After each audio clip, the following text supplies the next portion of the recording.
You're now listening to Sound Talent Media. Check out more shows at soundtalentmedia.com. Hey, what's up, everyone? I'm Matt McGachy, the vocalist of Cryptopsy and the host of the Vox and Hops Metal Podcast, where I sit down with fellow metal musicians. We talk all about their lives and music while sharing killer craft beers. If you've ever wanted to sneak backstage and share a beer with one of your favorite musicians, well, Vox and Hops is the podcast for you. This week on the podcast, I dropped a killer episode with Kelly Schaefer of Atheist. There is this episode and over 440 other ones to help you enjoy life, metal, and craft beer. So what are you waiting for? It's time to become a Vox and Hops head. Cheers!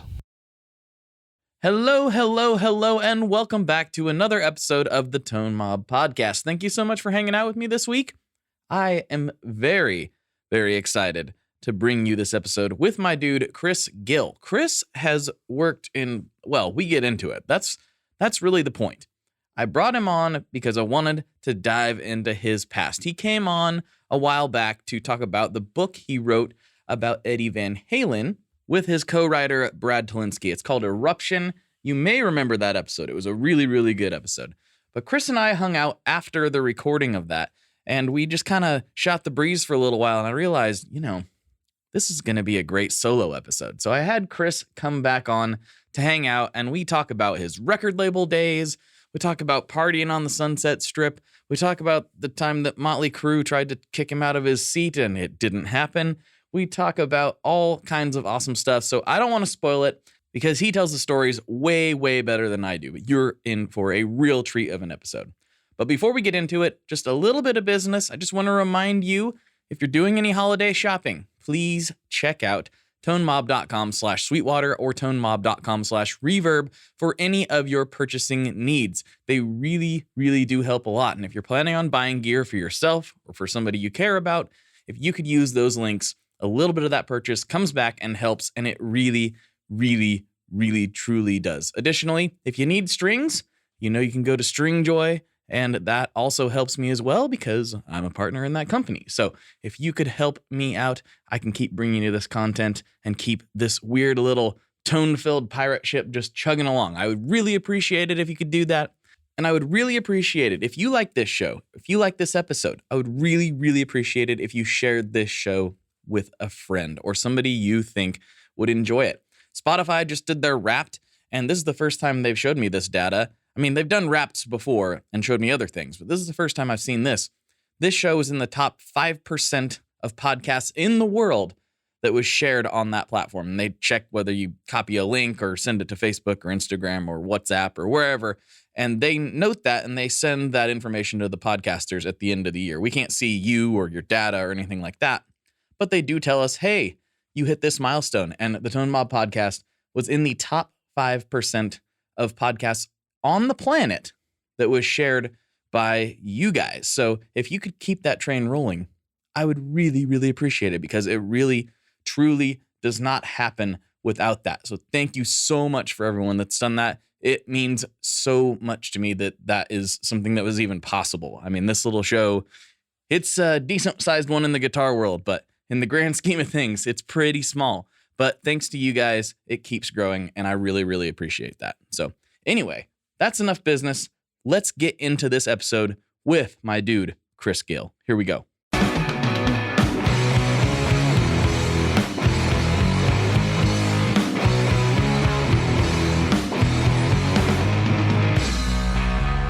Hello, everyone. Welcome back to another episode of the Tone Mob Podcast, the show about guitar stuff, occasionally, sometimes. I'm your host, Blake Weiland, and with me today, I have returning Mr. Chris Gill. What's going on, dude? Hey, having a nice rainy day out here on the East Coast, so.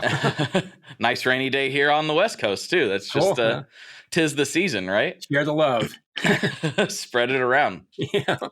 Well, thank you so much for coming back on. For the listeners who maybe are newer, Chris came on quite a while ago with his partner, Brad, and we talked about their Van Halen book that they wrote. And that's pretty much what we focused on the whole time. But the whole time I'm sitting there thinking, like, I'd really like to talk to these guys individually and just talk to them about them, because you've been doing the guitar media thing forever. And I'm kind of, I feel like I'm an old dog sometimes, but I've only been doing it since 2015. So I want to know like what the landscape was like in the before times and like how that's translated. And I want to talk to you because somebody like you has got so many really rad experiences, some of which we did talk about on the previous episode. Right. But, I kind of want to get your story, less so than the people that you've interviewed. I want to hear about you. So, like, what's your backstory? How did you come to be as obsessed with the instrument as we both are? And how did that lead you down your chosen career path? Oh, man. I started like pretty much, well, it's kind of weird. I started off as a kid, like wanting to play all these different instruments initially. I wanted to play slide trombone for a while because I thought that was cool for some strange reason. And I saw some kid on like, I don't know, it was Mike Douglas or something like that playing drums. And then I wanted to play drums. And eventually I thought, the banjo seems like something for me. Okay. And 5-string bluegrass banjo. And, my parents checked around on it. They talked to a few people and says, it's kind of intricate and maybe it's better if he starts off on guitar and works his way up to it. So got a Yamaha nylon classical guitar and started taking guitar lessons and really liked it, and eventually I got that banjo.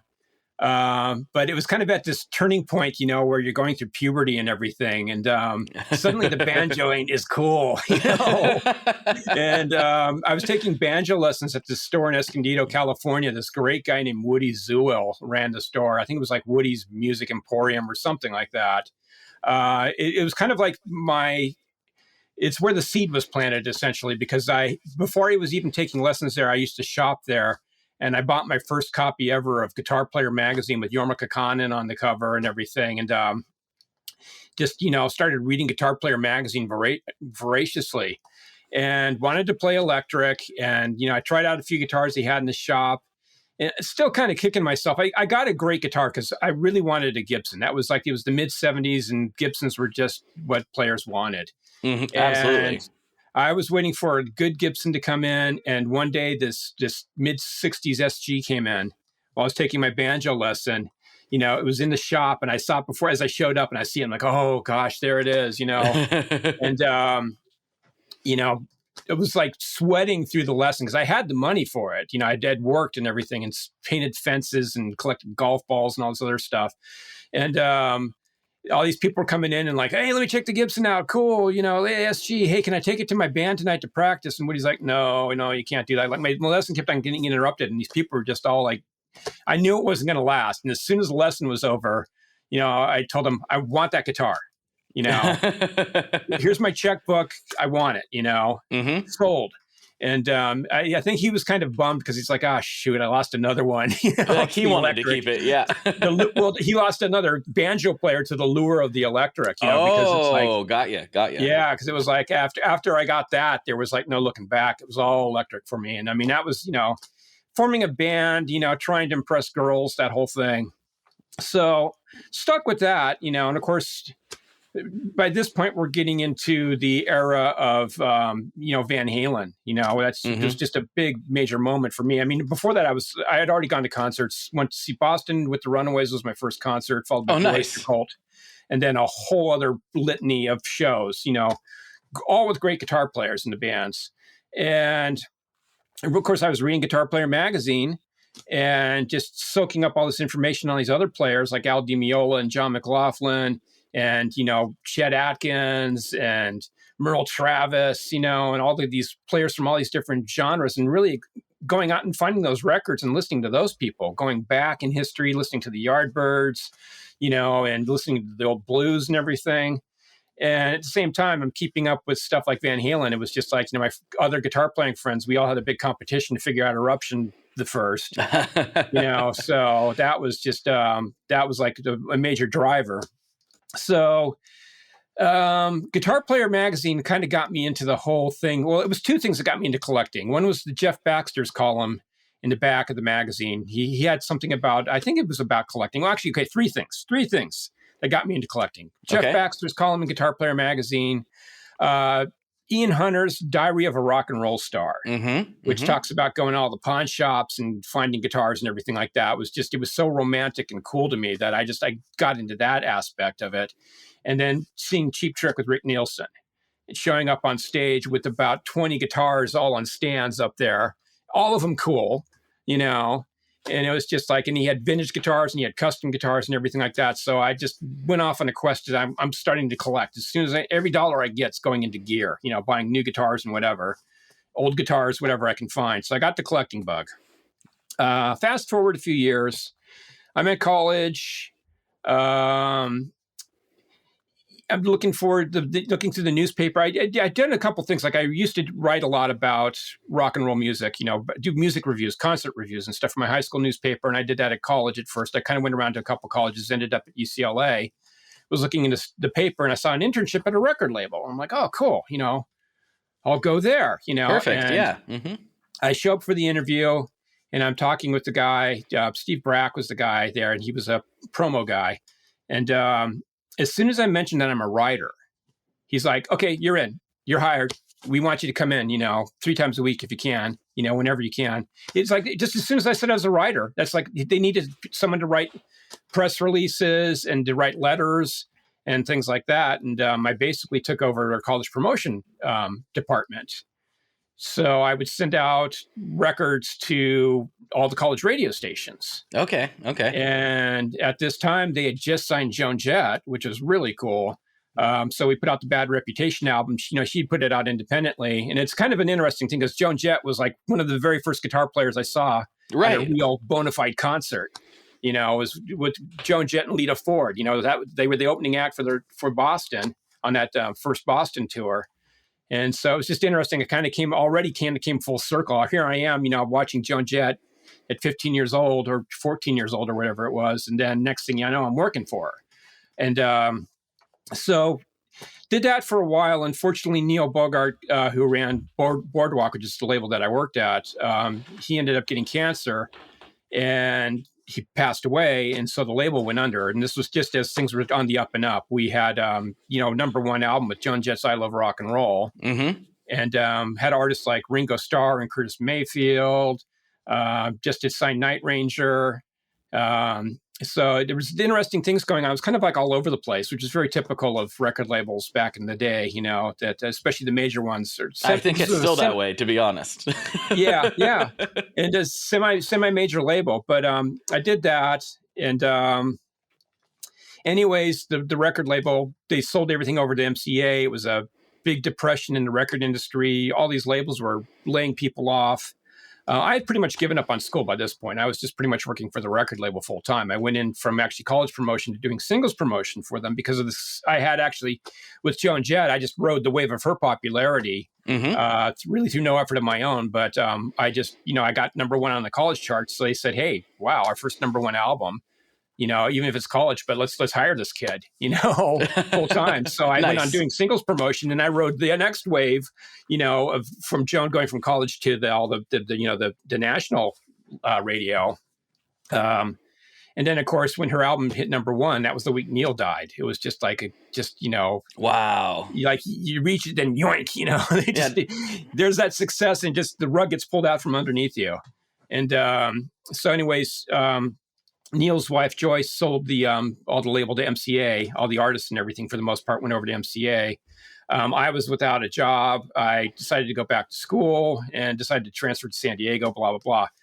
Didn't do much down there, except I played in bands, you know, and stuff. And eventually I got another internship, and this time I was at a paramedic magazine. And this is like the weirdest backdoor coincidence, wacky thing you can imagine. Like, okay, paramedics, I mean, whatever. But they, because I wasn't paid, they did little favors for me, and they sent me up to a magazine seminar up in Los Angeles. And when I was there, Don Menn, who was the publisher of Guitar Player Magazine, was there. Okay. And it was like, oh, okay, I'm going to go over and introduce myself. And just, you know, told him, hey, I'm, you know, currently working at this paramedic magazine, the Journal of Emergency Medical Services, GEMS is what it was called. I didn't even know that was a thing. Yeah, it was. It was crazy. But anyways, I tell him, you know, I'm working at this magazine, but I read, you know, Guitar Player voraciously probably for the last, you know, 10 years or so. And if you have any openings ever, I'd be interested. And I actually tried to enter through the advertising department, through sales. And I'm really not a very good salesman, but I figured, well, that I just, for some reason, being a writer, a guitar player, to me seemed untouchable. It seemed like just don't even go there, like try and weasel your way in, and maybe through the ad department, and then maybe you can work your way over or whatever. So that was my modus operandi. And we struck up a conversation and it went really well. And I stayed in touch with them over the years. And, I finished up college and then I decided to go out and look for, work again for real, and went through just hell. I tried to go into advertising and that was going nowhere. And then suddenly I saw an opening in the musical instrument industry, and I interviewed at JBL and had a great interview there, but just missed out. Was like the second guy in line. Some guy who had completely relevant experience got the job ahead of me. But that encouraged me. So I started looking at all the various musical instrument companies around Los Angeles and Southern California. Ended up working for Roland.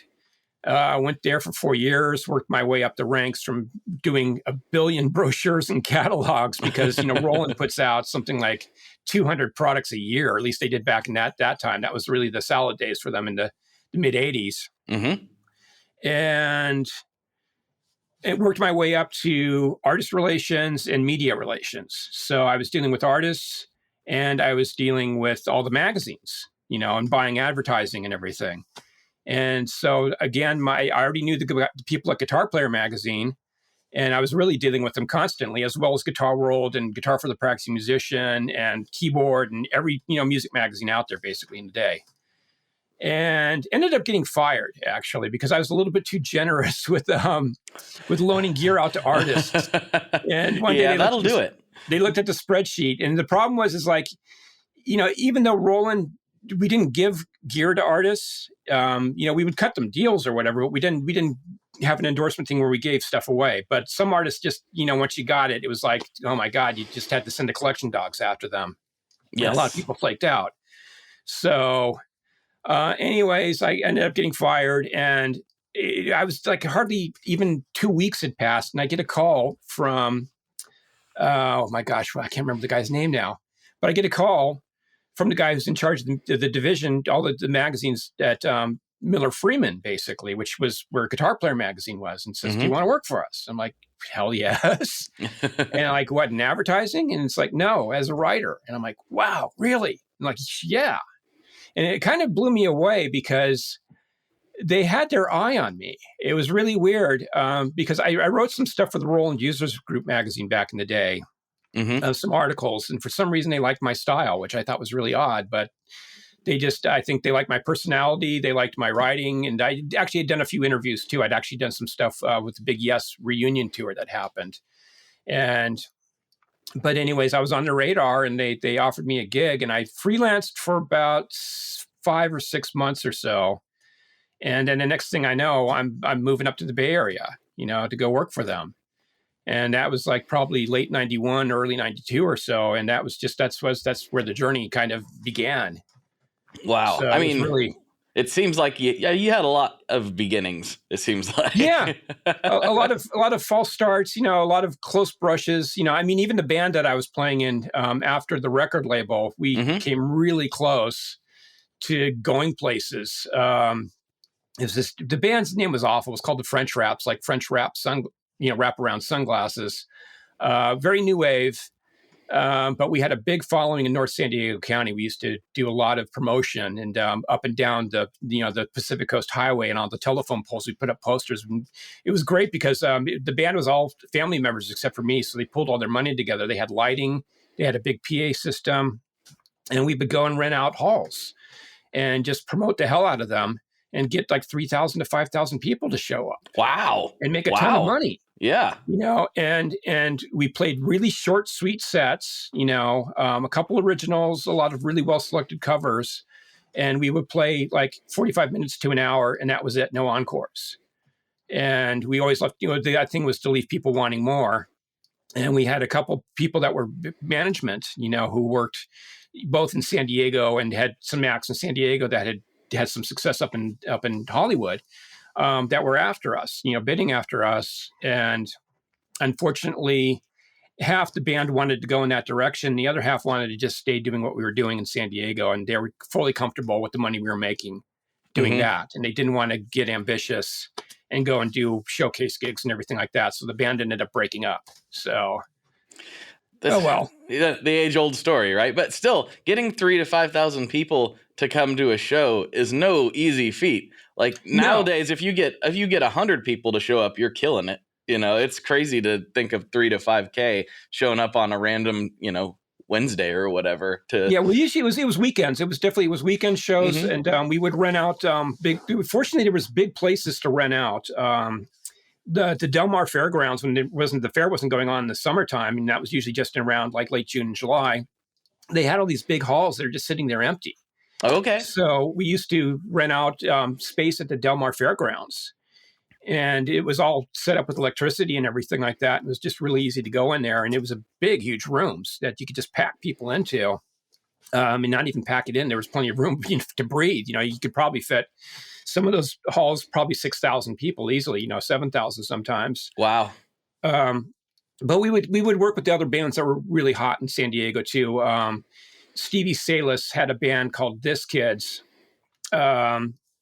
And they started out playing like UFO and stuff like that, which is why they were called This Kids. But as the 80s progressed, they did Police covers, and they were almost like a Police tribute band. Like they did like one Police song after the other. It was just crazy. It was just like they almost played like almost the first 2 albums and a good part of the 3rd album. But anyways, it was I think it partially was we were North San Diego County, so we weren't quite Hollywood. And we weren't San Diego either, so you had a lot of bored kids. Gotcha. And we kept our ticket prices pretty low. And like, as I said, we had all the equipment and everything, so that made it really easy. We weren't in the hole for having to rent a PA system and rent lights and everything. Right.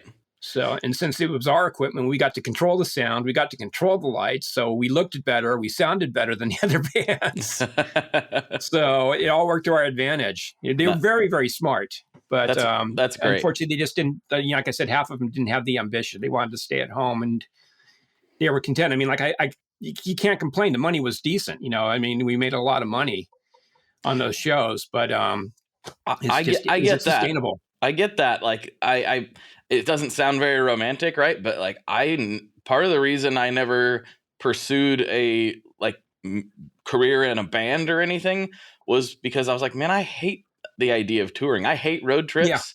Yeah. I don't want to do that. Like I love the idea of playing shows. Like even me, I'm more of a studio guy than a live person. I love recording and being in the studio so much. Hi, I'm Vincent, and I'm here to talk about the Merit Mercury X. My dad's always going on and on about how cool Maris is. He really went off on one about the Mercury X the other day. He said something about a 4,800 hertz sample rate and 99 preset locations and 33 banks, and something along the lines of the most advanced reverb pedal ever devised by man? That's all true, but I only care about one thing. This pedal sounds sick.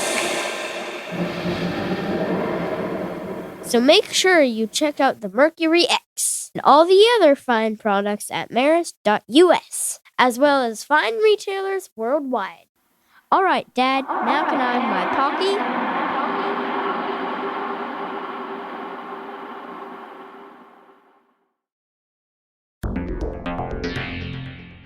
How exactly do artists get their music on Spotify, Apple Music, Deezer, Tidal, all these services? How in the world do you get your music there?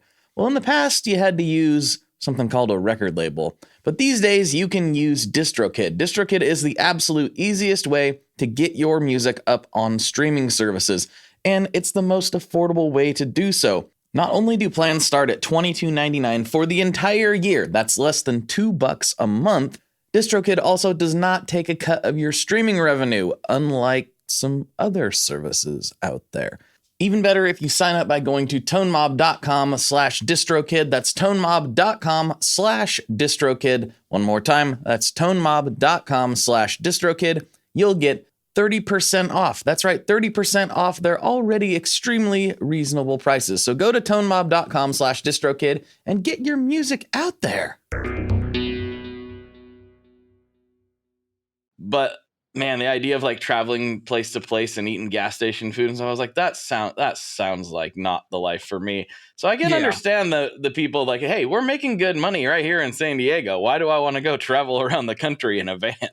Well, I could see the point too, because, having been working at a record label before that, I saw so many good bands. My office was right next to Bruce Bird's office, he was the A&R guy at Boardwalk at the time. And I'd hear all these great tapes, that he was playing. And if something caught my ear, I'd run over to the office and say, well, what do you think? Are you going to go after them? And it's like, oh, blah, blah, blah. We can probably only sell X amount. And the mentality in the major record labels of the day of the early 80s was just kind of asinine. They just spent way too much money. I was of the mentality. I came from partially a punk rock background, and even saw what Van Halen did, with just rushing in and out of the studio on a minimal budget. Sure. And it's just like, but you can make a record for $50,000. You can make a record, for whatever. You don't have to be like Fleetwood Mac and spend, $500,000, $1 million, $1.5 million to make a record. Right. It's not necessary. And, do you have to sell everything? Does everything have to go platinum? Does everything have to go gold?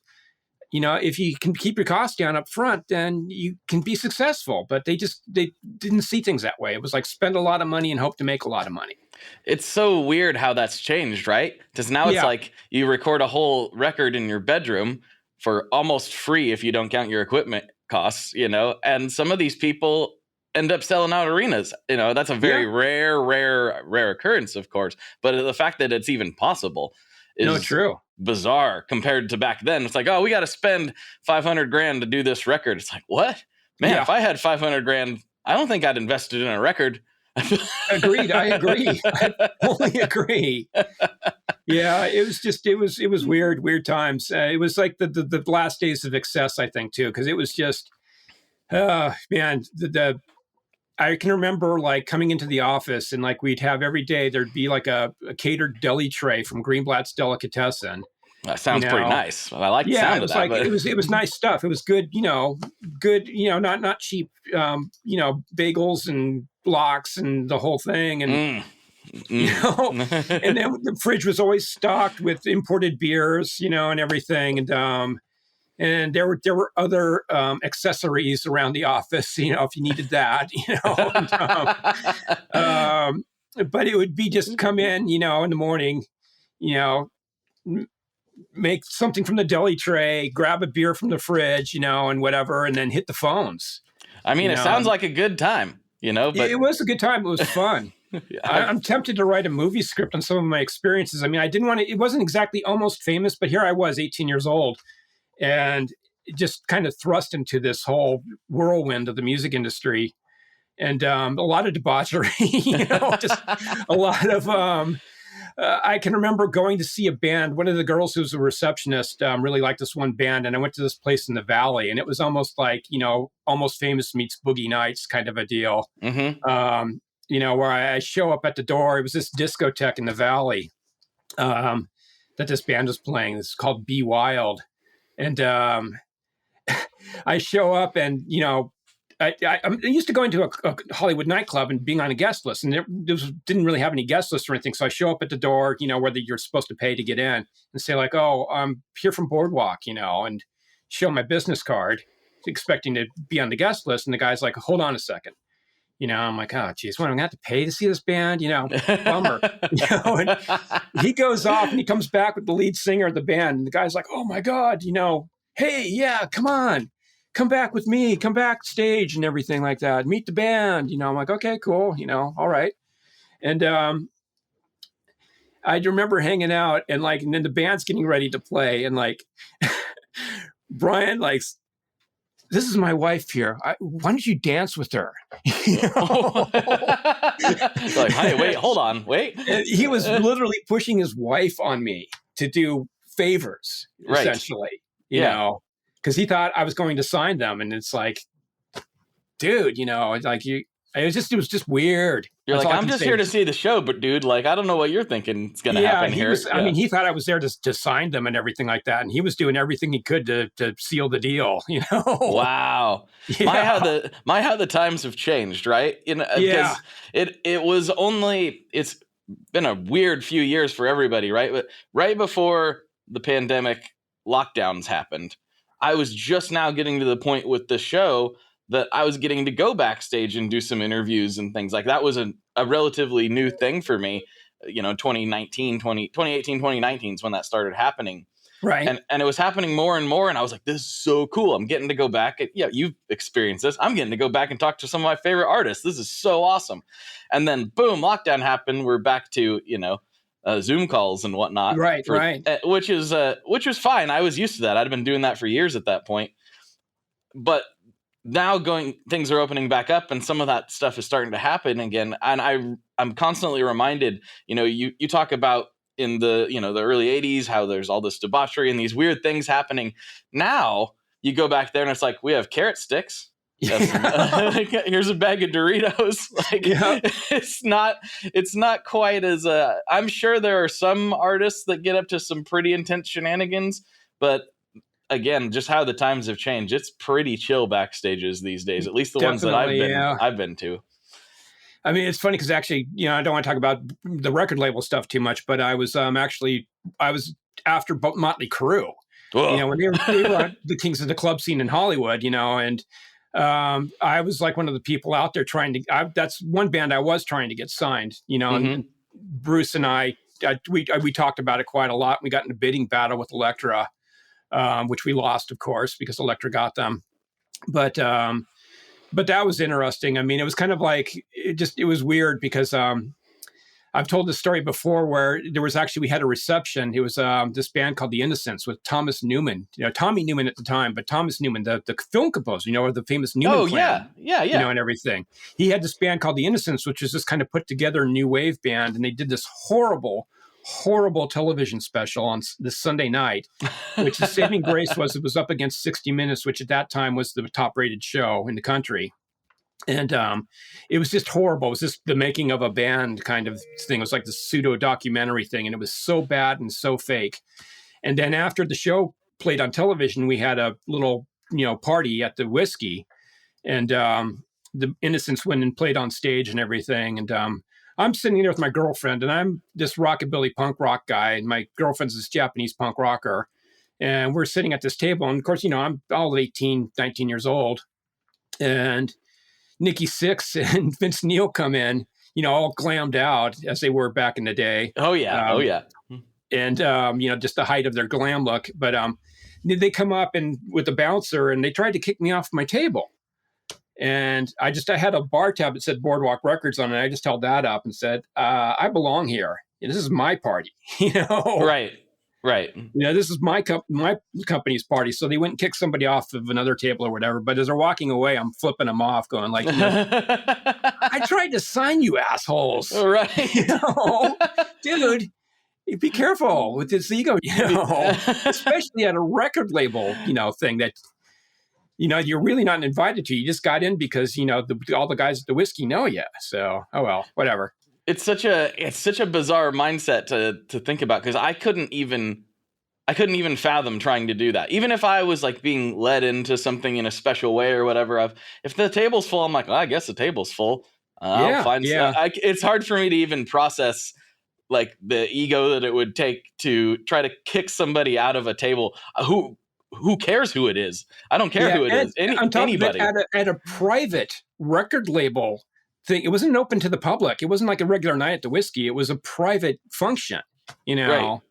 So that even then, the balls of them to do that. Oh, well, whatever. Yeah, whatever. Hopefully they grew up a little bit. Yeah. We'll see. Yeah, they still got time. They still got time. Yeah, they still can. We'll still hold out for them. So we got way sidetracked. So you ended up, after all this craziness, you ended up a guitar player as an on-staff writer full time, and that had to have been just like the little kid in you had to have been like, what is going on right now? This is crazy. Was it? Oh, like yeah, absolutely. Was it surreal at first? It was surreal at first, yeah, because it was definitely a dream. I mean, talk about a dream job. That was like my dream job. I mean, that was like, I had read the magazine just voraciously as a kid, memorized it like it was the flippin', Old Testament of the Bible or whatever. Mm-hmm. And to be working with these people, like Jazz Obrecht, there was actually a pretty big staff change at the time too. So it wasn't like people like Tom Wheeler were gone, and Tom Mulhern were gone. They still were involved in various ways, but they weren't there day to day. So it was Joe Gore. Jazz Obrecht was one of the only guys still hanging around. Art Thompson had kind of come in, and Andy Witters Ellis at the time, had come along.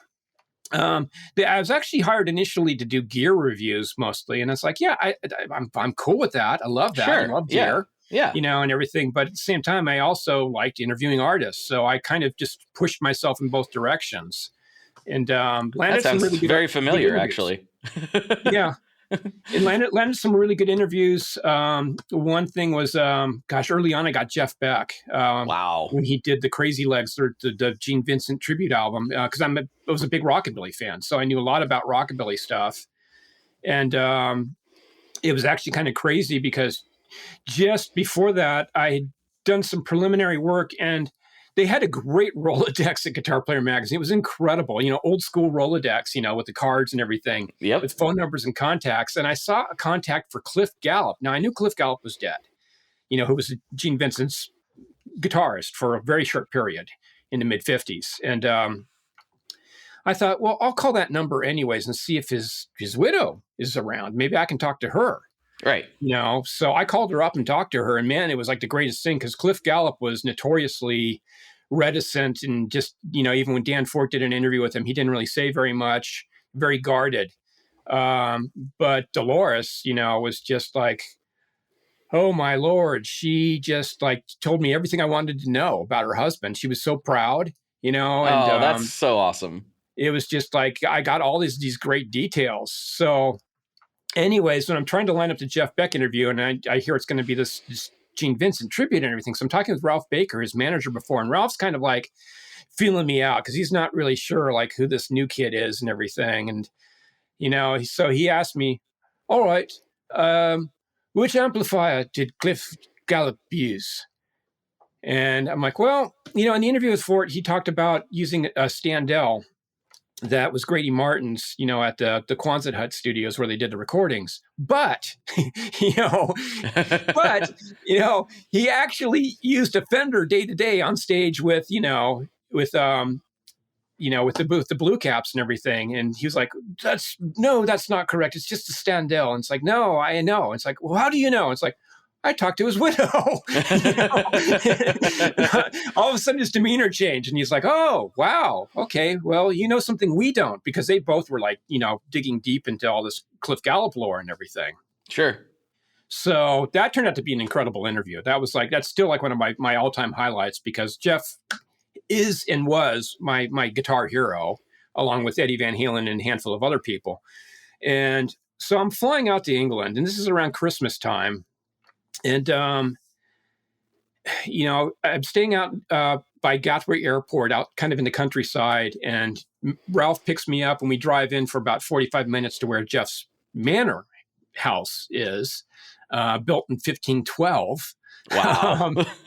And we drive in, and the gate's locked, and his manager goes and tries to find a phone link, because it's like there's no service out there. And this is, of course, the early days of cellular phones anyways. Mm-hmm. Couldn't get through to Jeff. So we end up having to jump the fence at his house and walk up this dirt road. And it was actually, I love the fact that we had to do that, because it was so cool. Instead of driving up in a car and rolling up there, walking up this dirt road, tree-lined dirt road, kind of on the side of a hill. And you come around the bend, and there's this house, and it's ancient.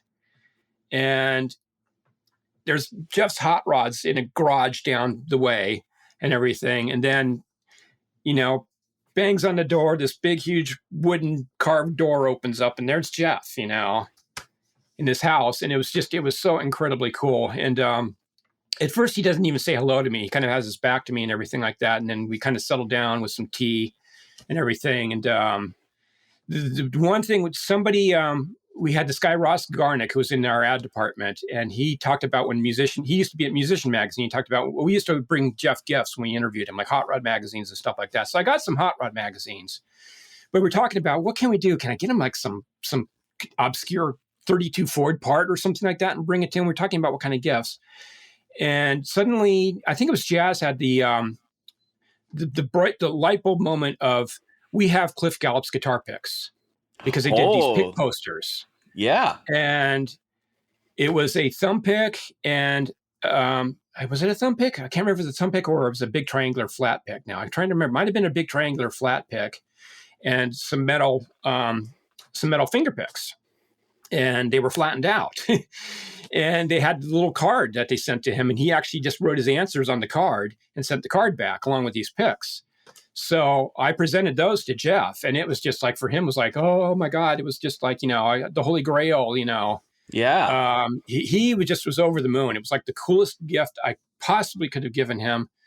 And he just opened up so completely from that moment onwards. And I've had a great relationship with Jeff pretty much. I mean, I haven't interviewed him in quite a while, but I've had several really good interviews with Jeff. And that's just partly, knowing stuff, but being able to tell him stuff about Cliff Gallop, because I really spilled the goods to him from my interview with Dolores or Doris, I can't remember now, but so it's like Lunch Lady, but in Simpsons.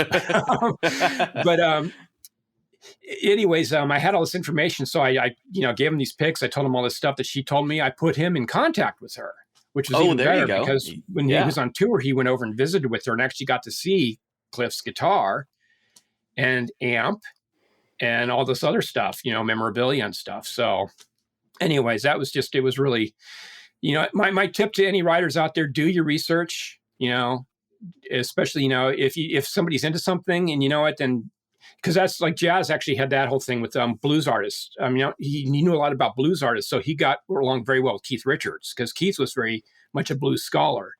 And so Jazz was able to offer all this information to Keith, because he knew so much about blues artists. Right. And that's actually my very first interview I ever did was with Pete Anderson, when he was still with Dwight Yoakam. And I did a ton of research about Pete, and Pete's still a good friend to this day. But he complimented me afterwards, like, wow, you really know stuff about me. You're just not asking me a bunch of generic questions, but you're asking me insightful stuff, and stuff about me and blah, blah, blah. And it's just, that's always been my thing about doing interviews, is just get to know your subject, When you conduct an interview, like, obviously you're writing, which is different than what I'm doing. But are you recording that while you do it? Okay, I assume so. Every interview, I know some of my friends came from this old school newspaper thing, and they jot down stuff, and it's like, I can't do that. And to me, it's just better to turn the recorder on and not have to worry about all this other stuff and just engage in the conversation. We are brought to you today by Sweetwater, specifically the Gear Exchange. You may have heard about this. This is a place where you can go to buy and sell your used gear. Maybe you got a pedal over there that's just kind of collecting dust. Maybe there's something you've been eyeing from the Sweetwater catalog. Well, right now is a great time to turn that unused gear into something you're actually going to use. Even better, if you sell on the Gear Exchange, you can keep 100% of the sale as long as you choose a Sweetwater gift card as your payout method. That is not too shabby, because let's be honest, most of this buying and selling we do is just to fund new gear purchases, and that is a great way to reach a wide variety of customers and keep 100% in your pocket, or rather on your pedal board. So go check out the Sweetwater Gear Exchange and turn that unused gear into something that's actually going to help you write that next huge riff.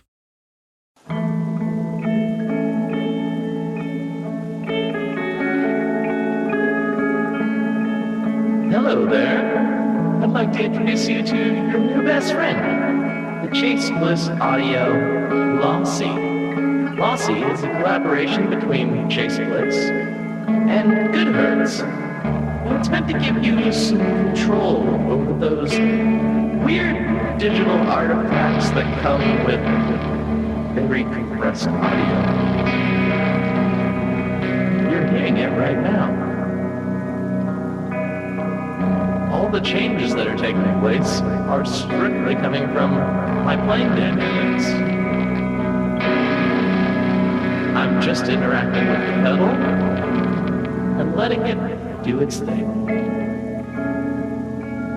In some true stereo goodness. If you'd like some more details about Lossy, I'd invite you to head over to chaseblintsaudio.com.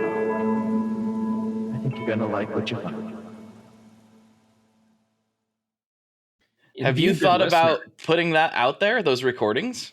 Oh, yes. Yeah, I'm actually in the process of doing some of that. I just started a YouTube page. I did a Wolfgang Van Halen, just a snippet, because he was talking about playing at Wembley, and I wanted to get that out there timely. But I thought, gosh, I've got all these tapes. I have all my tapes. And I'm thinking about just putting that stuff out finally on YouTube. And I just have to get around to the labor, doing that. I hear you. Well, you should put them out on YouTube, but you should also set up a audio podcast feed as well. You might as well. Absolutely true. We'll talk about this after the show. Cool. Sounds good. We'll get into that. This needs to happen because people, those would be a gold mine for people. People would love to sit. I mean, reading them's cool, right? But you got to hear it. There's another layer to it than you. Yeah, I was always envious of like the radio and the broadcasting stuff, because I mean, writing is a bitch. Anyways, it's just it's a chore and it's lonely, and transcribing, I hate it. That's the worst part for me, is transcribing interviews afterwards. I mean, sometimes it depends. If the interview is really good, and I kind of enjoyed the transcribing process, but still, it's labor. Yeah. But my Link, I did an interview with Link Ray. This is another interesting story. It took me a long time to find him at the time, because he lived out in the middle, I think it was Denmark or something like that, one of those Nordic countries. His wife, Olive, they lived out in the boonies. They didn't even have a phone at the house. And I remember he was putting a record out. I think it was through Creation Records in the UK. So I contacted Creation in the UK, and they said, like, well, what you got to do is, like, we have to call this guy, and then this guy runs over to Link's house, and then you have to schedule something. And it was this whole crazy thing. But at least I found him. It took me a long time to find Link, and then finally got him on the phone. And man, just a wonderful, crazy nut. You got to hear the inflection of his voice and everything. I actually had it as my answering machine message back you remember answering machine messages? Oh yeah. It was like, yeah, man, God gave me, I'm not religious, man. I'm spiritual, but I'm not religious, man. But God gave me rumble, just bam, in my head, man. One day, just at the sock hop, man. I'm playing it, and just, he gave it to me, man. We kicked Pat Boone's ass, It was just awesome. You can't write that. Right. You got to hear that. Yeah. Yeah, totally. I mean, you could write it, but it wouldn't make any sense. Like, I understand kind of what you're saying now. Like, you got to hear his voice and the inflection and the excitement and everything. And it was wonderful, Oh, man. And my Billy Gibbons interview was another one. My first interview with Billy Gibbons, where it was just this whole jokes beforehand, where he imitated a Mexican guy calling me like as a wrong number. And, yeah. It's like, I had no idea. It was actually well after the interview. Well, not well after, about a month actually it was right after the interview. I finished it up and I was in Nashville. And I was doing some interviews in Nashville, actually another great experiences. But I was hanging out with this guy, Leroy Parnell, and he's a friend of Billy Gibbons. And he happened to ask me, like, I told him about my whole ordeal. It's like a long, crazy story. But because it was just one practical joke after the other that he did. And that's very typical of Billy Gibbons. And he says, you don't happen to have the tape, do you? And I was like, well, actually, I do. Because I brought it with me, because I just had submitted the story before I took off on this trip, and I brought the tape just in case I had to check anything. Mm-hmm. And so I go up to my hotel room and come back down to the car, and we pop it in there. And of course, those crank calls are the first things on the tape, because I was recording, because I'm expecting Gibbons to call, right? Right. And he hears the Mexican guy, and he's like, that's Gibbons. Like, that's Gibbons. I'm like, damn, I figured out it was him. Because it was supposed to start, it was like an afternoon on the Saturday or something like that. He was supposed to call me. And he, first I get this Mexican guy who just kept on calling me. And then, like a couple hours late, Gibbons calls me up and like, man, we're running late, we're going to have to reschedule another, can we do it like in another hour. And it's like, oh, okay, fine. And then another hour passes and like, no call. So maybe a little bit after that, half hour, then he calls and is like, still run late. And finally he's like, let's make it a midnight run, after like about 3 aborted attempts. And I'm like, okay, midnight, great. Sure. Yeah. All right. So, okay, midnight. And then even from then, it like, he calls me up and like, I think this was actually like, it was probably like I remember this was like about 11:30 when he decided to say it was going to be a midnight interview. Mm-hmm. And we're talking, for like 20 minutes. Because initially he says like, at 11:30 when he calls me, he says like, call me in a half hour, and then we start chatting about stuff. And then he's like, then he says something about, let's make it a midnight run or whatever. So I'm thinking, okay, well, he said a half hour and he said midnight. So midnight seems like the time. Well, of course, midnight. Oh, I remember what it was. He told me to call him at a specific number. It says, when you call this number, you're going to hear this answering machine message. Start talking and just keep talking until I pick up. Okay. What? Yeah. Okay. So I don't want to go into too much details because this is a very long story that's all drawn out, but it was just insane. It was just really nuts. I was on the phone with Billy. Finally, by the time I finished up, it was 4:30 in the morning. So got the interview. And then we ended up like spending 2 hours just chatting, with the recorder off, unfortunately. But man. He was just like, turn the recorder off and let's just, Yep.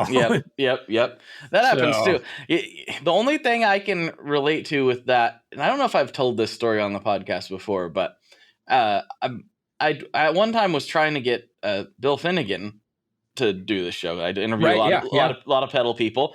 For the listeners, most of you probably know who that is. That's the guy who made the Klon. So we exchanged some emails, and he said, well, let me call you. I'm going to call you. And this was back before most of the phones had like robocall blockers, where it's like it pretty much just blocks any number that I don't know. It just sends to voicemail. This was before that. He said, I'm going to call you from a private number. Make sure you pick up at this time. And I was like, sure. And he just wanted to feel me out, see what kind of like, what was I trying to like pull one over on him, or what? He was just trying to, he's very guarded that way. Yeah. And he's like, well, I really don't have much time to do these things. That's how he started the conversation. And then we talked about random guitar gear for over an hour. And I was like, this could have been the show. This could have been the podcast. We were talking about Link Ray, and we were talking about all this stuff. I was like, in my head this whole time, I'm like, why can't I be recording this right now? This is perfect. Like, this is exactly what the podcast should be. Just us just hanging out and talking. Yeah. And I was never able to, I didn't have his phone number, obviously. He called me from a private number. I still have his email address, but I've never been able to get him on the horn again. So, Bill, if you hear this, I'd love to have you on, man. It would be a blast, Bill. I'm putting it out there into the universe. It'd be so much fun. We had a good time talking the first time. We'll have a good time the second time. But yeah, that's the Billy Gibbons thing. Is so there's few people that could pull that off and have it be endearing. Yeah. Billy Gibbons is one of the people that can pull that off. Like, most people are like, hey, you know what? You've blown me off 4 times. I'm going to go do something else. But not Billy Gibbons. I'd be like, all right, you want to do it at midnight? We're doing it. All right, 4:30. What? Okay, we'll do it. Whatever. That's how it was. Yeah. I was just like, whatever you want to do, Billy. It's like, plus I just had to make it happen. that was the other thing. It's like, we didn't have too many alternatives, for stuff. If coverage was lined up, usually that's, you didn't have something to fill in. And if you did, you really had to scramble. Sure. But it was funny because, it was just, the whole process with him was so drawn out. It went on for months. It was like one big practical joke that he played on me. It culminated with me going to their show in San Jose. And I saw him because we talked. It was a funny thing. We were very social after that. And we used to be a little bit more social than I haven't talked with Billy in quite a while now. But he pulled this prank on me that was just like, it was so elaborate. And I remember actually Pete Anderson knows Billy very well too. And he was just, we swapped stories, but Pete's got incredible stories to tell about I'm sure pranks. Like pretty much anybody who falls into his universe at some point has some story to tell about Billy. He's just that prolific of a prankster. Yeah, that's the thing. And everybody will talk about Billy's gear and the things he said about his gear. And I think a lot of people don't know that part about him, that he messes with people. So if he's got 6 Expandoras on his pedal board, there's a chance he's not using all of those. Oh, yeah. I know that chapter of Billy I know very, very well, because Bruce Barr is a very good friend of mine. Mm-hmm. Unfortunately, he passed away a while back and got killed in an automobile accident. Oh, man. Yeah, it was just tragic end. Bruce was a great guy, sound barrier, and down there in Chattanooga, Tennessee. Great store that he had, all this great pedal stuff. He was really one of the guys in the early, pedal stuff has been interesting, but he really went out there and just grabbed all the really cool stuff, and really promoted it and really did a lot for just the interest in wild, crazy, cool pedals. But with the Big Sonic thing, because he was the distributor of it at the time, and boy, did we have some adventures with Billy, with promoting that whole thing. I mean, at the Super Bowl, this is a crazy thing. Like, I'm in my apartment, my tiny apartment in New York City on Super Bowl Sunday when ZZ Top was playing. And I'm talking with Billy like a half hour before he's going to go and perform in front of millions of people about how we can promote the Expandora. Because they were wearing them on their guitar straps, him and Dusty. Oh, that's right. Guitar strap. I remember seeing some images of that. Yes, I forgot about that. And we were just talking about ways, and I was writing a press release, for Bruce and everything to promote it. And Billy's like sitting there, he's analyzing it and critiquing it and everything. It's like, dude, you're going to be playing, the Super Bowls, the halftime show here in just a few minutes. And here we are going over a press release for a pedal, I guess that just shows you how into it he really is, right? Oh, yeah. Yeah. Well, that's the thing. A lot of it is like, with the Expander, the 6 of them up there, that was obviously a prop. He wasn't playing through that, all of them and everything. He loved them. But he just loved to promote stuff too. It's just like, if he liked something, he would really get way behind it. Definitely. Yeah, I've got I thought I would never change the pickups in my first electric guitar. They were nothing special. They were just the Gibson 490 and 498, humbuckers. But I was just like, this is what I grew up playing. I still really like how it sounds. And then I had the guy from Cream Tea on, and he's like, oh, let me send you some of the whisker buckers. I was like, well, what am I going to put them in? I was like, well, I'll swap them into that. It's not permanent. If I want to swap it back, I can swap it back. No way. Those things sound great. And at first I wasn't sure about it. I was like, because it was such a different sound. But man, I was like, I can see why Billy loves these so much. These sound insanely good. That's like one of my best sounding guitars, and it's the first electric I ever owned. So wow, very cool. Yeah, he's a connoisseur. That's for sure. He knows a thing or two about a thing or two. Although I still can't play 7s or 8s. I can't do that. That's a little bit nuts. I mean, and it is true. I mean, I've played his guitars, and it's like, he's using the super lights, So I guess that just proves he's got a better touch than I do, because I'll just like bend those things out of tune, and like, that's too light for me. Funny, because part of my big long story with him, I saw him at the Dallas Guitar Show. He said, let's meet. He called me like right before the Dallas Guitar Show one year and said, like, I'm going out. You going out? I'm like, yeah. And it's like, well, let's meet up, And it's like, okay, cool. I didn't make any plans. Just figured I'll probably stumble into him somewhere. And sure enough, I did at the nightclub there in Deep Ellum. Mm-hmm. And I'm waiting in line with the schlubs, to get into this club for the show. And Gibbons walks in behind us. And my friend's like, Gibbons just walked in. I'm like, oh, cool. He wanted to say hello. So I'm going to go say hi to him. And, so I go to the club, and he's standing in the back with some bouncer or some security guy or something like that. And this is so Billy, but it's like, I walk in and get, Billy, hey, Chris Gill, Guitar Player Magazine, man, we just talked, and he's like, puts out his hand and just like, it was like cold dead fish, just like, he's wearing gloves too. On top of it. And it's just like, it was like the lightest handshake I've ever experienced in my life. It's like, I felt like I was going to crush his hand by grabbing it. And he's just like, pleased to meet you. And he just like, that's it. And like, just like turns away and like, get out of here kind of thing. So, wow. And then the funny thing is, afterwards, I'm outside with my friends, and we're hanging around for some reason. I can't remember if we're waiting for somebody or what, but Gibbons comes out with his girlfriend or wife. I don't know if he was married at the time. Gets into a cab, right?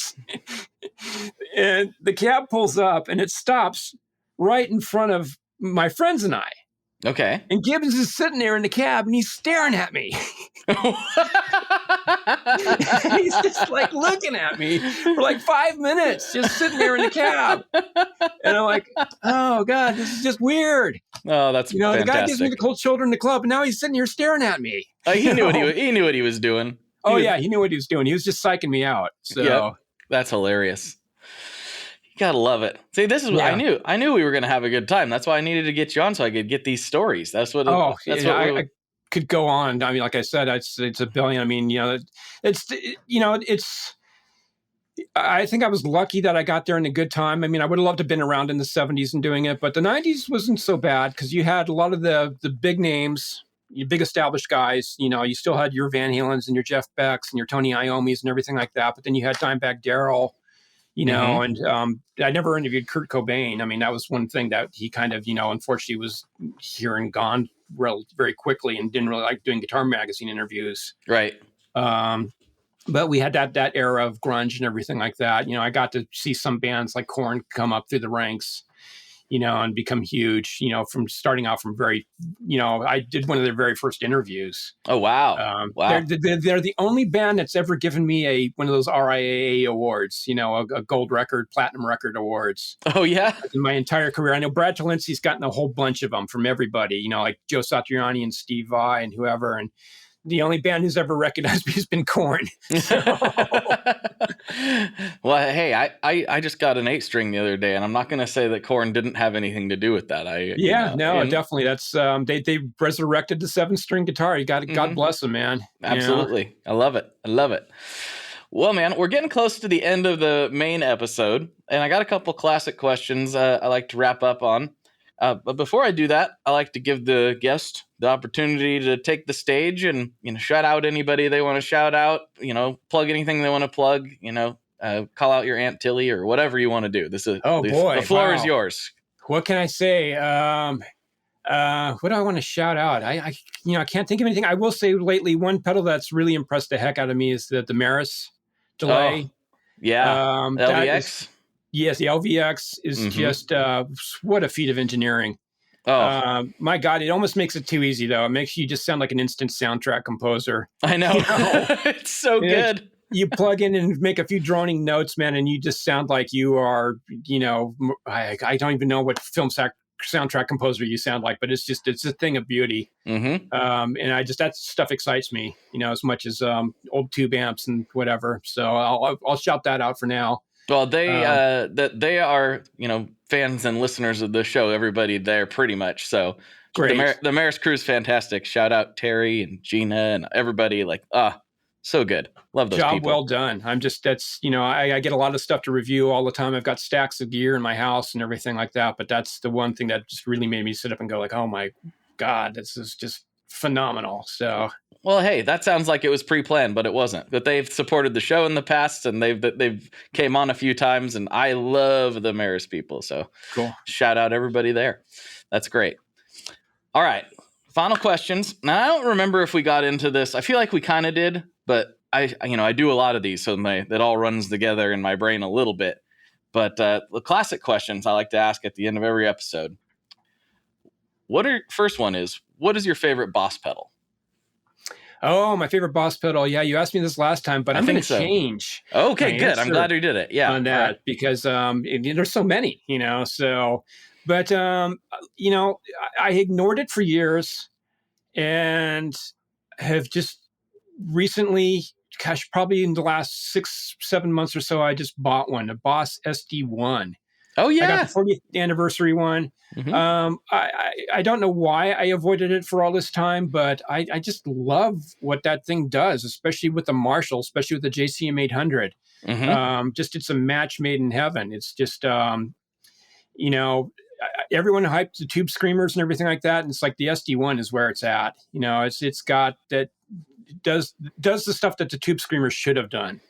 Yeah, I agree. Yeah, I know they're similar topology from what my pedal making friends have told me, but I like the sonic range of the SD1 better as well. I agree with you on that one. Definitely. Yeah, I think it hits that sweet spot for a certain style of distortion, and it's Maybe it's because it sounds so recognizable. I mean, everybody, not everybody, but thousands of players have used them. Mm-hmm. And it's like when you realize all the recordings are on, it's just like, oh, that's the sound I'm hearing, Mm-hmm. So I think it's one of those things, and people tend to dump on it, but I don't know why, because it's cheap and it sounds great. So It's true. It's true. Same with the DS1. The DS1 sounds great too. Just got to be careful with that tone control. Exactly. Well, that's a lot of the boss distortion things. Careful with the tone control. We talked before about the what's the one? The metal zone. Yeah. Oh, yes. Metal zone is like, you've got to be very careful with the EQ on it. It can give you a lot of different ranges, and there's a lot of bad settings in there, but if you find the right settings, they're really right. Oh, definitely. I posted a video here, I don't know, like 3-ish weeks ago, something like that. And I was like, guess what pedal this is? And I just played some chuggy riff stuff. I was like, clean amp, ring, and it was a very kind of pathetic sounding tone by itself, the way I had everything set. Stomped on the metal zone without showing anybody what it was. And a lot of people were guessing, like, is that a big muff? Like, what is that? And I showed it in the next slide. Like, nope, it's a metal zone. You just got to be real careful with the EQ. You can get them sounding great. You really can. Yep. All right. So if I asked you that last time, then I almost certainly asked you about pizza last time. Are you going to stick with your pizza choice? I'm going to change my pizza choice too. All right. Because I'm glad we're doing this. I'm in New Jersey, northern New Jersey. So we've got Connecticut nearby. We've got Manhattan nearby. We've got North Jersey, Central Jersey, so I've got a lot of good places, and there's places that pop up, all the time. And one of the newer places that popped up is a place called Mercado up in North Vale, up by the New York, New Jersey state line, northern. Okay. And it's Roman style pizza, and it's Roman style. Really, like, the crust is the secret, because they do something with they get the Italian, proper flour and everything like that, and they ferment it like 4 or 5 days or something like that. And the crust is just a thing of beauty, and then the toppings are all just super high class. It's not your cheap, low rent, generic cheese type of pizza joint. It's really like good stuff, and so I'm going to shout out Mercado. And gosh, what is the pizza that I get from them? It's called the Diablo. So it's got like a spicy marinara and pepperoni. I think it's the Rosa, the Hormel Rosa Grande, I believe is what they call it, because it cups, and everything. And sure. Trying to remember what else. There's a couple different cheeses on there, but it's really, really good stuff. That sounds great. I'm assuming this is probably like a wood-fired situation. Definitely a wood-fired thing. And they do what they call, they're kind of like big oval slabs, Yeah. So, man, it's not the round pie. It comes in a big, huge, long box. It looks like you got a surfboard in it or something. That sounds fantastic. I got to try that. I'll add another thing to the list next time I'm over there. Wow, that sounds amazing. Well, Chris, thank you so much for hanging out. This was a blast, as I knew it would be. And maybe we'll get into some more weird stuff on Patreon. What do you say? Absolutely. Thanks, Blake. All right. Thank you very much. All right, everybody. For Chris, this is Blake. And as always, folks, good luck and good tones. All right, everyone. Thank you so much for tuning into this episode. I appreciate you so, so, so much.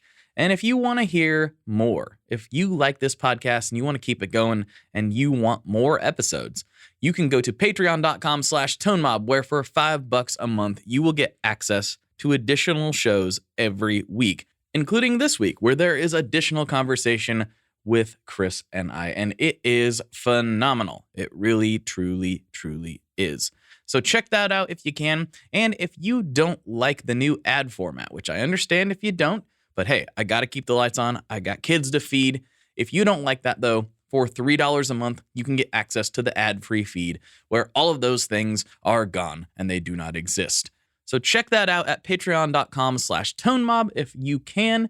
And please, as I asked for in the beginning of the episode, please share this with somebody. If you think it's cool, if you enjoyed it, if you like these conversations, please tell somebody about it. That is how this thing keeps going, is with more and more listeners. So please, please, please do that if you can. And I appreciate all of you who have, again, put me in the top 5%. I'm the top 5% at something. And my mom said I was never going to amount to anything. Actually, she didn't say that. She was very supportive my whole life. Anyhow, I hope you enjoyed this one, and I will talk to you on the internet very soon. One last thing before we totally sign off here, I just want to remind you that if you do any shopping at Stringjoy, that's Stringjoy guitar strings made in Nashville, that will help me out as well. As I've said for years, I'm heavily involved in that company, and I really do think they're making the best products on the market. So if you would like to try custom strings, go to tonemob.com/stringjoy and check them out today. I seriously love what the team down there is doing. I help them out with all kinds of things, and by you supporting them, you are also supporting me as well. And hey, you need some strings, so why not get some custom strings just for your guitar and playing style? Again, the link for that is tonemob.com/stringjoy, and that will take you right to their website, and you can do all your shopping through there, and that will help everyone involved out. So thank you very much. Talk to you next time. We are brought to you by the wonderful folks at Gun Street Wiring Shop. Yes, Gun Street Wiring Shop. I've talked about them before. I used to say based out of Bend, Oregon, but guess what? Sean moved to my neck of the woods. Sean's in Portland. Sean is awesome and has helped me with a bunch of stuff lately. And if you have wiring needs for your guitar, he can help you too. If you want to get weird with it, he can get weird. If you just need to spruce things up a little bit, there's your guy. He takes all the guesswork out of doing your guitar wiring, and he makes it simple, and his customer service is top-notch, and I can't say enough good things about Gun Street as a company. I really respect Sean and what he's all about, and the product is top-notch. I've got 3 different guitars that now have Gun Street harnesses in them, and I could not be happier. So go to gunstreetwiringshop.com and check them out. Hello out there! Yes, hello out there, everyone. I'm Hal Schwartz. And I'm Flynn McLean. Together we host None But the Brave, a podcast dedicated to the music and career of Bruce Springsteen. Bruce and E Street Band are on tour right now for the first time in 6 years, and we're taking a detailed look at what's happening on stage in our bi-weekly episodes. We've also been recently joined by some very exciting guests, including rock journalist Warren Zanes and Stephen Hayden, Backstreet's Magazine founder Charles Cross, and Barstool's Kirk Minahan. If you're a diehard Springsteen fan, this is the show for you. So please subscribe to None But the Brave on your favorite podcasting platform, and we hope to see you further on up the road. Thank you so much. We'll be seeing you. Hey, this is Chris Santos, host of Delirious Nomads, the Blacklight Media podcast, part of the Sound Talent Media Podcast Network. Delirious Nomads is a podcast about all things heavy metal, as well as breakdowns of your favorite combat sports. And me being a chef and all, we'll be riffing on some food talk every week with very special guests from across the globe. Listen and subscribe at soundtalentmedia.com.